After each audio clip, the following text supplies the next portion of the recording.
Mencari arsitek itu sulit apabila kita akan membangun public building. Berbeda kebiasaan arsitek yang sering membangun mall dengan apartemen. Berbeda juga dengan mixed use building dibandingkan dengan office building. Semua punya keahlian masing-masing. Rumus membangun gedung publik adalah semurah-murahnya material, sehandal-handalnya mutu struktur, dan civil work-nya. Karena kurang dari 5 tahun harus ada hal yang dirubah. Baik fasadnya ataupun lobinya atau diubah entrance-nya dan lain sebagainya. Ini agar pelanggan tidak bosan dan melihat itu-itu lagi.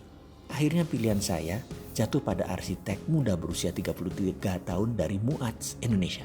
Alasannya sederhana, mereka baru sekali mendesain hotel, baru 2 kali mendesain public building, namun 5 kali membangun rumah sakit.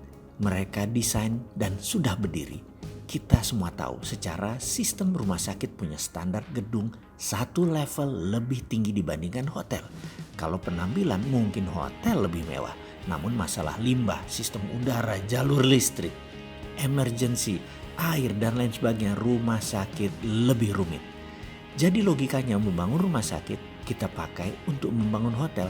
Tower hotel jadi ringan merancangnya karena hanya sebatas fungsi flow bisnis hotelnya. Urusan STP, WDP, listrik, water system, dan lain sebagainya sang arsitek jauh lebih paham karena urusan limbah rumah sakit jauh lebih rumit dibandingkan hotel.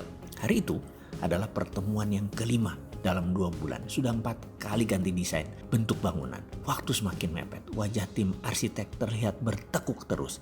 Saya selalu ingin hal yang lebih efisien di mana dalam jangka panjang hal itu perlu agar cost atau biaya rendah bisa tercapai. Misalnya, lebar koridor yang tadinya 150 cm diubah jadi 130 cm.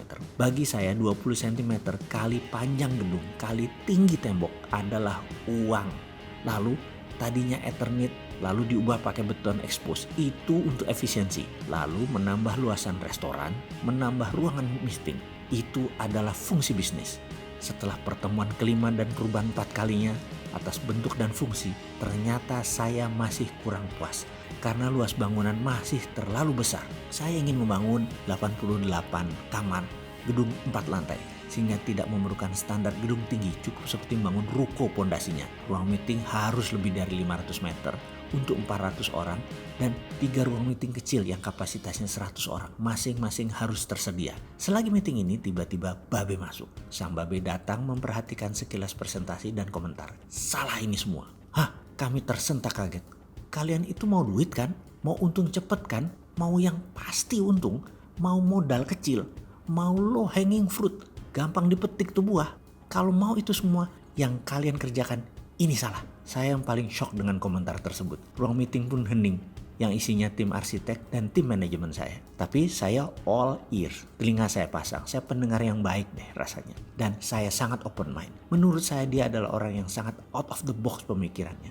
Di mana saat itu dia datang ke kantor menanyakan apa yang sedang saya lakukan sehingga dia masuk ke ruang meeting itu. Tapi bagi saya dia masuk itu adalah bagian dari kehidupan kami yang sudah 30 tahun kami bermitra berbisnis bareng dan menjadi mentor saya dia itu. Dia pun kemudian mengurai selama 15 menit apa yang dia maksud dengan salah dan bagaimana kalau dipakai strategi ini. Bisnis modelnya adalah ini. Kami di ruangan itu mengangguk dan saya dalam hati terkagum juga dengan apa yang dikatakan tersebut. Masuk akal, sederhana, dan low hanging fruit.